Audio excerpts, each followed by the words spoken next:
જય શ્રી કૃષ્ણ. સર્વ હરિભક્તોને જય શ્રી કૃષ્ણ. હું ભૂમિન ત્રિવેદી આજે ફરી આપની સાથે આપણા હિન્દુ ધર્મની ધાર્મિક વાત લઈને આવ્યો છું. આ મારી ચેનલને તમે સબસ્ક્રાઇબ કરો, લાઈક કરો, તમારા સગા સંબંધીઓ સાથે શેર કરી તેમને પણ તમે પાવન કરશો. વક્રતુંડ મહાકાય સૂર્યકોટિ સમપ્રભ નિર્વિઘ્નમ કુરુ મે દેવ સર્વકાર્યાર્થ સિદ્ધયે. ઓમ ગમ ગણપતये નમઃ. તો આજે આપણે જાણીએ વૈશાખ માસના શુક્લ પક્ષની એકાદશી એટલે કે મોહિની એકાદશીની વ્રત કથા વિશે. ધર્મરાજા યુધિષ્ઠિર બોલ્યા કે હે ભગવાન, વૈશાખ માસની શુક્લ પક્ષની એકાદશીનું નામ શું છે, તેની વિધિ કઈ છે, તે બધું મને વિસ્તારપૂર્વક કહો. ત્યારે ભગવાન શ્રી કૃષ્ણ બોલ્યા કે હે ધર્મનંદન, હું તમને એક પ્રાચીન વાત કહું છું જે મહર્ષિ વશિષ્ઠજીએ રામચંદ્રજીને કહી હતી.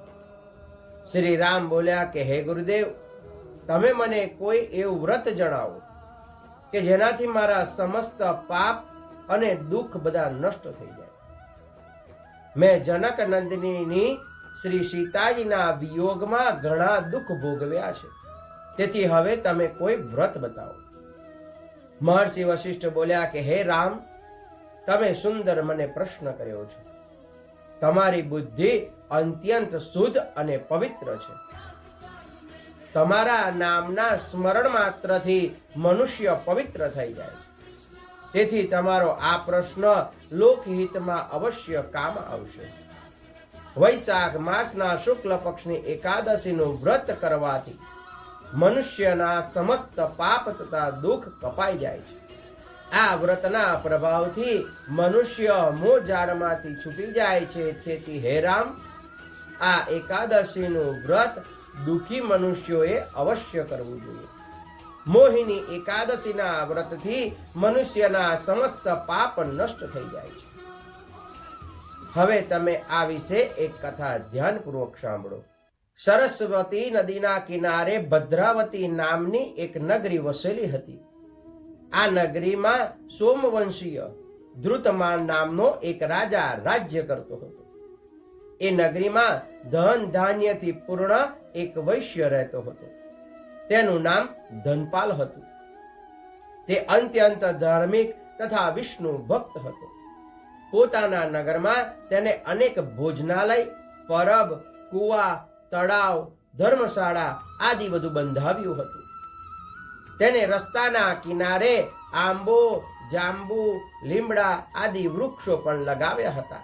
તે વૈશ્યને 5 પુત્ર હતા. તેમાંનો સૌથી મોટો પુત્ર અત્યંત પાપી હતો. તે વૈશ્યાઓ અને ગુંડાઓની સંગત કરતો હતો. તે બીજાની સ્ત્રીઓ સાથે ભોગ વિલાસ કરતો હતો. તે ખૂબ નીચ હતો અને દેવતાઓ તથા પિતૃઓને માનતો ન હતો. તેને પોતાના પિતાના ધનનો ખરાબ વ્યસનોમાં ખર્ચ કર્યો હતો.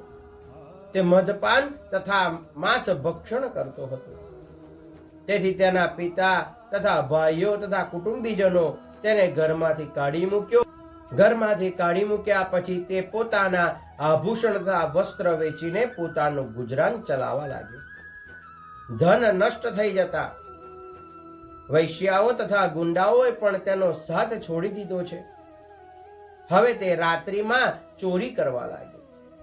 એક દિવસ તે પકડાઈ ગયો, પરંતુ સિપાહીઓએ આ વણિકનો પુત્ર જાણી તેને છોડી દીધો છે.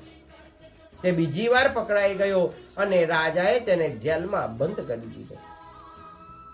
કારાગારમાં રાજાએ તેને ઘણું દુઃખ આપ્યું છે અને તેને નગર છોડવાનું કહ્યું. અંતમાં તે દુઃખી થઈને નગર છોડીને ગયો અને જંગલમાં પશુ પક્ષીઓને મારીને ખાવા લાગ્યો છે. એક દિવસ તે પાપી ભૂખ અને તરસથી વ્યાકુળ થઈ ખાવાની શોધમાં નીકળી પડ્યો અને તે કૌંડિન્ય ઋષિના આશ્રમ પર પહોંચ્યો. તે સમયે વૈશાખ મહિનો હતો. ઋષિ ગંગા સ્નાન કરીને આવ્યા. તેમના પલ્લેલા વસ્ત્રના છાંટા માત્રથી આ પાપીને થોડી સદબુદ્ધિ પ્રાપ્ત થઈ છે. તે પાપી હવે મુનિ પાસે જઈ બે હાથ જોડીને કહેવા લાગ્યો કે હે મુનિ, મેં મારા પોતાના જીવનકાળમાં કેટલાય પાપ કર્યા છે. તમે એ પાપમાંથી છૂટવાનો મને કોઈ ઉપાય બતાવો. ત્યારે ઋષિ બોલ્યા, તું ધ્યાન દઈને સાંભળ. તું વૈશાખ માસની શુક્લ પક્ષની એકાદશીનું વ્રત કર. આ એકાદશીનું નામ એ મોહિની છે. એ વ્રત કરવાથી તારા સમસ્ત પાપ નષ્ટ થઈ જશે. મુનિના આવા વચન સાંભળી તે ખૂબ પ્રસન્ન થયો અને મુનિએ બતાવેલી વિધિ અનુસાર તેને મોહિની એકાદશીનું આ વ્રત કર્યું છે. હે રામજી, એ વ્રતના પ્રભાવથી તેના સમસ્ત પાપ એ નષ્ટ થઈ ગયા અને તે અંતમાં વિષ્ણુ લોકમાં ગયો. આ વ્રતથી મોહ આદિ પણ નષ્ટ થઈ જાય છે. સંસારમાં આ વ્રતથી અન્ય કોઈ શ્રેષ્ઠ વ્રત નથી. આના મહાત્મ્યનું શ્રવણ અને પઠનથી જે પુણ્ય થાય છે એ પુણ્ય 1000 ગૌદાનના પુણ્ય બરાબર છે. આજની એકાદશી કરનાર તમામ હરિભક્તોને જય શ્રી કૃષ્ણ.